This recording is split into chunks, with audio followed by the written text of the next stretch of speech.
അക്ഷയ തൃതീയ. അക്ഷയം എന്നാൽ ഒരിക്കലും നാശമില്ലാത്തത്, എത്ര എടുത്താലും തീരാത്തത് എന്നെല്ലാം അർത്ഥം. സൂര്യൻ പാണ്ഡവർക്ക് അവരുടെ വനവാസകാലത്ത് സമ്മാനിച്ചതാണ് അക്ഷയപാത്രം. എത്ര എടുത്താലും നിറയുന്ന പാത്രം. കൗരവരോട് ചൂതിൽ തോറ്റ് വനവാസത്തിന് പുറപ്പെട്ട് പാണ്ഡവരെ നിരവധി ബ്രാഹ്മണർ അനുഗമിച്ചു. അവർക്കു ഭക്ഷണം നൽകാൻ വഴി കാണാതെ വിഷമിച്ച ധർമ്മപുത്രർ ധൗമ്യമഹർഷിയുടെ ഉപദേശപ്രകാരം സൂര്യനെ തപസ്സു ചെയ്ത് പ്രത്യക്ഷപ്പെടുത്തി. അഭീഷ്ടം എന്താണോ അത് നടക്കട്ടെ എന്ന് ആശീർവദിച്ച് ധർമ്മപുത്രർക്ക് പാത്രം ദാനം ചെയ്തു. പാഞ്ചാലിയുടെ ഭക്ഷണം കഴിയുന്നതുവരെ ദിവസവും അവർ ആഗ്രഹിക്കുന്ന ഭക്ഷണ സാധനങ്ങൾ അതിൽ നിന്നും ലഭിച്ചിരുന്നു. വൈശാഖ മാസത്തിലെ പ്രധാനപ്പെട്ട ഒരു ദിനമാണ് അക്ഷയ തൃതീയ.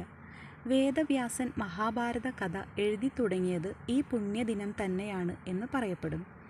കുചേലൻ കൃഷ്ണനെ കാണാൻ പോയതും അക്ഷയ തൃതീയ ദിവസമാണ്. അക്ഷയ തൃതീയ ബലരാമ ജയന്തിയാണ്. പരശുരാമൻ ജനിച്ചത് ഈ നാളിലാണെന്നും ഭഗീരഥന് തപസ്സു ചെയ്ത് ഗംഗാനദിയെ ഭൂമിയിലേക്ക് ഇറക്കിയത് ഈ ദിനത്തിലാണെന്നുമൊക്കെ ഐതിഹ്യങ്ങൾ പറയുന്നുണ്ട്. വൈശാഖ മാസത്തിലെ നരസിംഹമൂർത്തിയുടെ ജനനവും അതൊക്കെ കൊണ്ടാണ് വൈശാഖ മാസം പുണ്യമാസമായി തീരുന്നത്.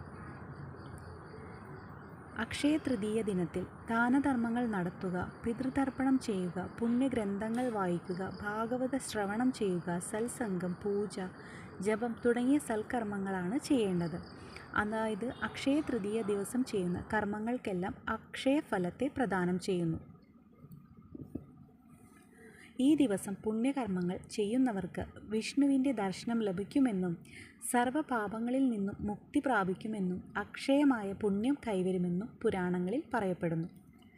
ദുഷ്കർമ്മങ്ങളാണെങ്കിൽ അവയ്ക്കും അക്ഷയഫലങ്ങൾ ഉണ്ടാകും എന്ന് മറക്കരുത്.